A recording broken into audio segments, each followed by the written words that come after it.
হাবড়া জলমগ্ন হয়ে রয়েছে। হাবড়া পুরসভার একাধিক ওয়ার্ড থেকে এই মুহূর্তে সেই ছবি উঠে আসছে, যেখানে বেহাল নিকাশি ব্যবস্থা, জল যন্ত্রণায় রয়েছেন এলাকার মানুষ। কোটি কোটি টাকা ব্যয় বুস্টিং পাম্প, টানা বৃষ্টিতে মুখ থুবড়ে পড়েছে সেই পাম্প, ভোগান্তিতে রয়েছেন সাধারণ মানুষ। যে ছবিটা এই মুহূর্তে আপনারা দেখতে পাচ্ছেন হাবড়া পুরসভার ছবি, যেখানে জলমগ্ন একাধিক জায়গা। জনপ্রতিনিধিদের ভূমিকা নিয়ে ক্ষুব্ধ এলাকাবাসী, নাজেহাল বাসিন্দারা একাধিক অভিযোগ করছে যে দেখা নেই জনপ্রতিনিধিদের। আর এই জায়গা থেকে আমাদের প্রতিনিধি কি ছবি তুলে ধরেছে, দেখাই আপনাদের। নিম্নচাপের প্রভাবে রাজ্য জুড়ে লাগাতার কোথাও ভারী বৃষ্টি, কোথাও হালকা বৃষ্টি। আর এই মুহূর্তে রয়েছে আমি উত্তর 24 পরগনা হাবড়া এলাকায়, ঠিক হাবড়া পৌর এলাকায়, যেখানে একাধিক ওয়ার্ড যেখানে জলমগ্ন। আর আমি এই মুহূর্তে যেখান দিয়ে হাঁটছি, বাঁশের সাঁকো, এটি ছিল একদম রাস্তা, ঠিক অর্থাৎ রাস্তার উপর দিয়ে সাধারণ মানুষ তারা বাঁশের সাঁকো বানিয়েছেন, কারণ এছাড়া তাদের কোনো রকমভাবে আর উপায় নেই। যেখানে এই যে জায়গাটা, এলাকার মানুষ যারা রয়েছেন তাদেরকে পারাপারের জন্য, যদি বাড়ির কেউ অসুস্থ হয় বা পরিবারের সদস্যরা বা ছোটো খুদে যারা রয়েছেন তাদেরকে স্কুলে যেতে গেলে, কলেজ যেতে গেলে তাদেরকে কিন্তু এইভাবে, অর্থাৎ এই যে বাঁশের সাঁকো, ঠিক বাঁশের সাঁকো করে তাদেরকে কিন্তু পারাপার হতে হয়। স্বাভাবিকভাবেই অর্থাৎ প্রশ্ন উঠছে এই জল যন্ত্রণা থেকে মুক্তি পাওয়া নিয়ে।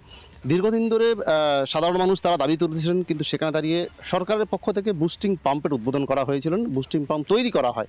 সেই বুস্টিং পাম্প তৈরি করার পরেও এখনও পর্যন্ত আমার সহকর্মীকে বলবো দেখাতে, অর্থাৎ এই যে বিভিন্ন প্রান্তে ঠিক এইভাবেই জল জমা অবস্থা রয়েছে। অন্যদিকে বিরোধীরা তারাও বলছেন যে শাসক দল তারা শুধুমাত্র প্রতিশ্রুতি দিচ্ছেন। তাহলে এই যে কোটি কোটি টাকা খরচ করে যে বুস্টিং পাম্পের উদ্বোধন করা হয়েছিল, বুস্টিং পাম্প তৈরি হয়েছে, সেই বুস্টিং পাম্পের সাহায্যে কেন তাহলে জল সরানো যাচ্ছে না?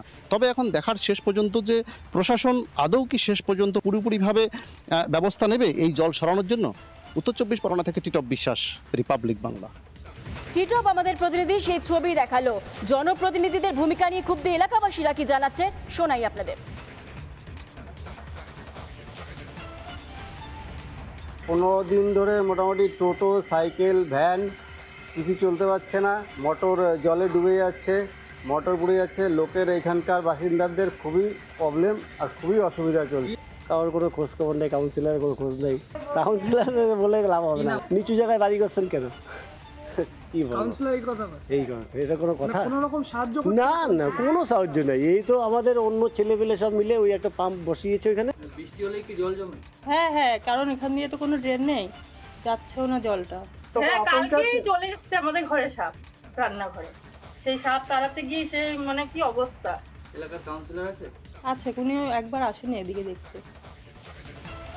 জলমগ্ন এই পুরসভার একাধিক ওয়ার্ড, ঘটনায় স্থানীয় বিজেপি নেতৃত্ব, তার পাশাপাশি এই পুরসভার চেয়ারম্যান কি বলছেন শুনুন। বুস্টিং পাম্প যেই ওয়ার্ডে আছে সেই ওয়ার্ডে গিয়ে একবার ঘুরে আসুন, দেখবেন যে বুস্টিং পাম্প যেখানে সেখানে পুরোপুরি ওয়ার্ডটা জলমগ্ন। হাবড়ার 24টা ওয়ার্ডের মধ্যে 24টা ওয়ার্ডই জলমগ্ন। কাউন্সিলরদের, সাধারণ মানুষের অভিযোগ যে কাউন্সিলরদের ফোন করলে পাওয়া যাচ্ছে না, কাউন্সিলরদের দেখা নেই। আজকে হাবড়ার যে মেন জায়গাগুলো, হাবড়া থানা বলুন, হাবড়া হসপিটাল বলুন, হাবড়া স্টেশন বলুন, সব জায়গায় স্কুলে জলমগ্ন। বাচ্চারা স্কুলে যেতে পারছে না, কেউ আপনার কমপ্লেন নিয়ে হাবড়া থানায় আসতে পারছে না, পুরোপুরি জলমগ্ন। ট্রেন ধরতে পারছে না, স্টেশনে পুরোপুরি জলমগ্ন। আজকে হাবড়া হাসপাতালে যদি আপনি অন্য কোনো রুগী নিয়ে যান, কোনো আপনার বাড়ির যদি কোনো রুগী নিয়ে যান, আপনি সেখান থেকে ডেঙ্গু নিয়ে ফিরবেন, সেখানে হয়তো আপনার সাপে কামড়ও খেতে হতে পারে। তাহলে এটা কি সাধারণ মানুষের জন্য কি মমতা ব্যানার্জি, এটা কি কল্যাণময় আপনার নীতি? 3 সপ্তাহ ধরে বৃষ্টি চলছে। এই বৃষ্টিটা মানে একদম অতি বর্ষণ, যেটা আমাদের 2000 সালের পরে এত বৃষ্টি কন্টিনিউয়াস আমাদের হয়নি। তাতে কিছু নিচু জায়গাতে আমাদের জল জমেছে। পৌরসভার পক্ষ থেকে আমাদের আপৎকালীন যেটা করা প্রয়োজন, বিভিন্ন জায়গায় পাম্প লাগিয়ে জল বের করে দেওয়া, সেগুলো আমরা নিয়মিত করছি। এখনও এমন কতগুলো জায়গা রয়েছে যেগুলো খুব নিচু জায়গা, যেখান থেকে জলটাকে বের করে যে লিফটিং করে অন্য জায়গায় ফেলবো, সেই জায়গাটা পাওয়া যাচ্ছে না। আমাদের কয়েকটা জায়গায় আছে, 2টো ওয়ার্ড আমাদের হয়তো একটু বেশি জল রয়েছে। কোনো একটা অনেক দূরে একটা বাড়ি রয়েছে, কি 2টো বাড়ি রয়েছে, তারা যেতে পারছে না, খুব নিচু জায়গা, সেখানে আমরা বাস দিয়ে দিয়েছি। নানা ধরনের কন্টেন্ট দেখার জন্য লাইক করুন, শেয়ার করুন আমাদের ফেসবুক পেজ, সাবস্ক্রাইব করুন আমাদের ইউটিউব চ্যানেল। পাশাপাশি অন্যান্য ব্রেকিং নিউজের জন্য অবশ্যই চোখ রাখুন রিপাবলিক বাংলায়।